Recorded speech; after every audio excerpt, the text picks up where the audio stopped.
সুন্নত নামাজ হোক, নফল নামাজ হোক, ফরজ নামাজ হোক, অবশ্যই আল্লাহর ইবাদত। যাই হোক, আপনাদের সম্মুখে আমি আজকে হঠাৎ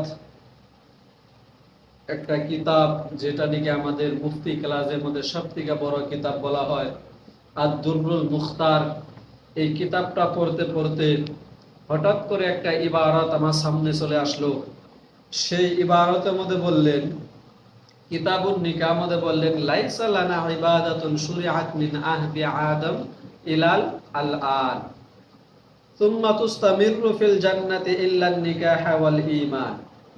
বললেন যে হযরতে আদম আলাইহিস সালাতু ওয়াস সালাম থেকে নিয়ে আজ পর্যন্ত কোনো ইবাদত আমি বাকি রাখি নাই, কিন্তু দুইটা ইবাদত আমি বাকি রেখেছি, যেটা নাকি আজও বাকি রয়েছে, আজও রয়েছে এবং কি জান্নাতের মধ্যেও থাকবে।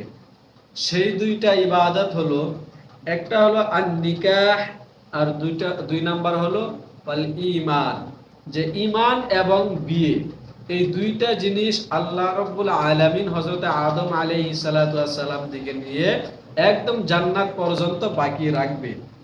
কিন্তু আমরা আমাদের এই সমাজের মধ্যে যেরকম করে আমরা বিয়েকে আমরা পার করি, বিয়ের যেরকম অনুষ্ঠান করি, এটা শরীয়তের মধ্যে নেই, শরীয়তের বাইরে আমরা কাজ করি।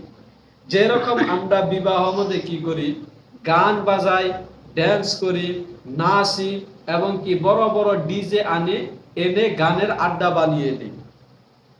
তো যেই ইবাদত নাকি আল্লাহ রাব্বুল আলামিন বললেন যে আমি যেই ইবাদত নাকি আল্লাহ রাব্বুল আলামিন হযরত আদম আলাইহিস সালাম থেকে নিয়ে একদম জান্নাত পর্যন্ত বাকি রেখেছেন, সেই ইবাদতের মধ্যে আমরা গুরুত্ব দেই না।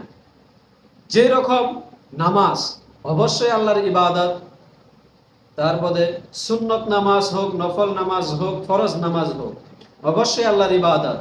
কিন্তু যে সময় আমরা 2 রাকাত নফলেরও যদি নিয়ত করি, কোনো বাড়িতে গিয়ে যদি কোনো বাড়িতে আমরা 2 রাকাত নফল নামাজের নিয়ত করি, সেই সময় যদি কোনো সেই বাড়িতে বাচ্চারা কান্নাকাটি করে, তাহলে আমরা কি করি, বাচ্চাকে ধমক দেই যে না, কান্না করা যাবে না, কারণ এখানে নামাজ পড়তেছে।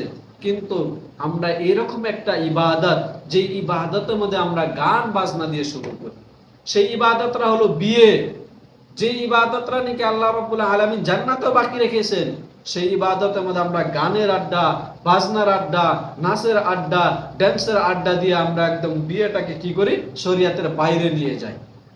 আমাদের সমাজের মধ্যে এখন সব মানুষের একটাই কোনা, একটা কথাই সব সময় শিকায়ত করে যে আমি বিয়ে করেছি কিন্তু আমার বউ আমার কথা শুনে না, এবং কি বিয়ের মধ্যে শান্তি নাই। শান্তিটা হবে কি রকম করে? আমরা যে সময় বিয়েটা শুরু করি, আমরা বিয়েটা শুরুই করি হারাম কাজ দিয়ে, গান বাজনা দিয়ে। আমি ওই সব আলিমকে বলতে চাই, ওই সব হাফিজকে বলতে চাই, ওই সব মুফতিকে বলতে চাই, ওই সব মুফাসসিরকে বলতে চাই, ওই সব ফুকাহাকে বলতে চাই, যারা নাকি আল্লাহর কোরআনকে পড়েছে, যারা নাকি নবীর হাদিসকে পড়েছে, তারা আল্লাহর কোরআন পড়ে, তারা নবীর হাদিস পড়ে, ওই রকম বিয়ে যায়, কি রকম করে বিয়ে পড়ায় যে বিয়েতে নাকি গান বাজনা শুরু হয়ে যায়।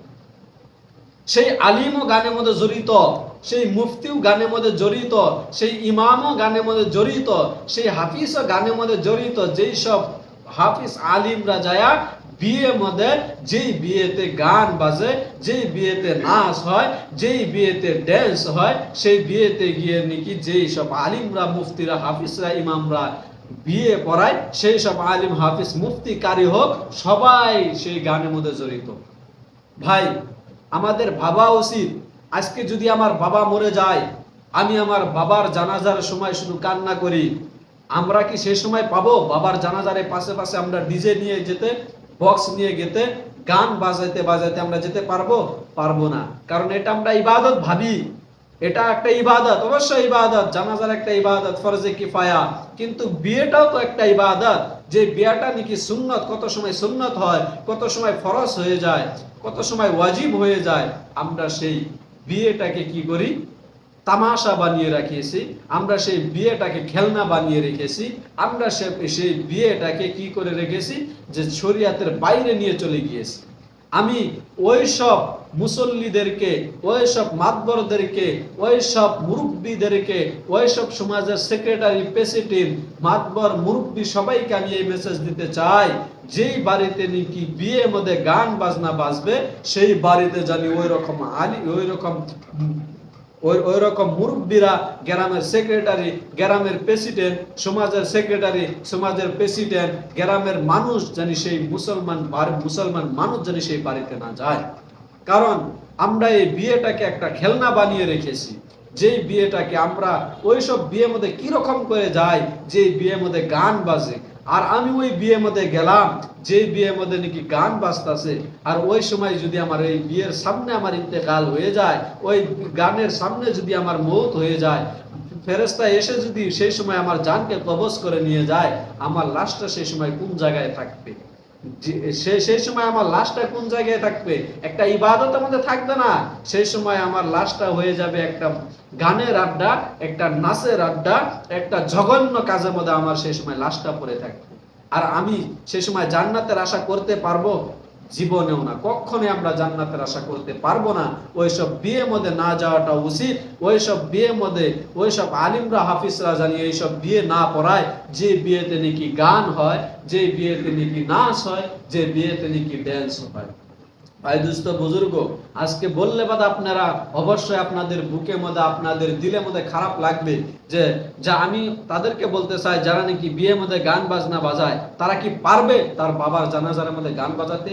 তারা কি পারবে তার মার জানাজার মধ্যে গান বাজাতে? তারা কি পারবে তার ফুবার জানাজার মধ্যে গান বাজাতে? তারা কি পারবে তার দাদার জানাজার মধ্যে গান বাজাতে? হ্যাঁ, আমরা শুধু কি করি, মজাটা নিই। বিয়ে মানে আমরা ভাবি যে কি একটা গানের আড্ডা আমরা ভেবে নিয়েছি।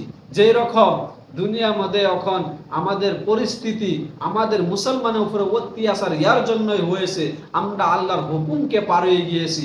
মুসলমান দুনিয়ার মধ্যে বহুত আছে, বহুত সংখ্যার মুসলমান, কিন্তু আমরা মুসলমান সব সময় হারা হাস্তির মধ্যে রয়েছি। কারণ কি, আমরা শরিয়াতের বাইরে চলে গিয়েছি। যে ইবাদতকে আমরা খেলনা মনে করেছি, যে ইবাদতকে আমরা গানের আড্ডা বানিয়েছি, যে ইবাদতকে আমরা নাচের আড্ডা বানিয়েছি, তার জন্যই আজকে আমাদের এই অবস্থা। ভাই দোস্ত বুজুর্গ, আমি আপনাদেরকে বারবার একটা কথা বলতে চাই, আপনারা বিয়ের মধ্যে কোনো গান বাজাবেন না, আপনারা বিয়ের মধ্যে কোনো নাচবেন না, আপনারা বিয়ের মধ্যে কোনো ড্যান্স করবেন না। বিয়ে একটা হলো আল্লাহর ইবাদত, আল্লাহর কসম, আল্লাহ রাব্বুল আলামিন এই বিয়ে আর ঈমানকে আল্লাহ রাব্বুল আলামিন জান্নাত পর্যন্ত বাকি রেখেছে। আর দুনিয়ার মধ্যে যত রকমের শরীয়ত এসেছে, সমস্ত শরীয়ত একদিন না একদিন গায়েব হয়ে গিয়েছে। হযরত আদম আলাইহিস সালামের জামানার মধ্যে যে সব শরীয়ত এসেছিল, সেই সব শরীয়ত কিছু আছে কিছু নেই, কিন্তু এই দুইটা ইবাদত, একটা হলো বিয়ে আর একটা হলো ঈমান, এই যে দুইটা ইবাদত নাকি একদম জান্নাত পর্যন্ত থাকবে।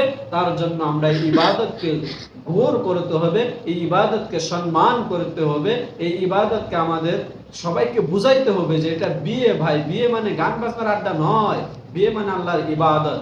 তাই ভাই দোস্ত বুজুর্গ, আমার জন্য সবাই দোয়া করবেন, যাতে আপনাদের সম্মুখে আমি শরীয়তের হক কথাগুলো আপনাদের সম্মুখে আমি বলতে পারি। আসসালামু আলাইকুম ওয়া রাহমাতুল্লাহি ওয়া বারাকাতুহু।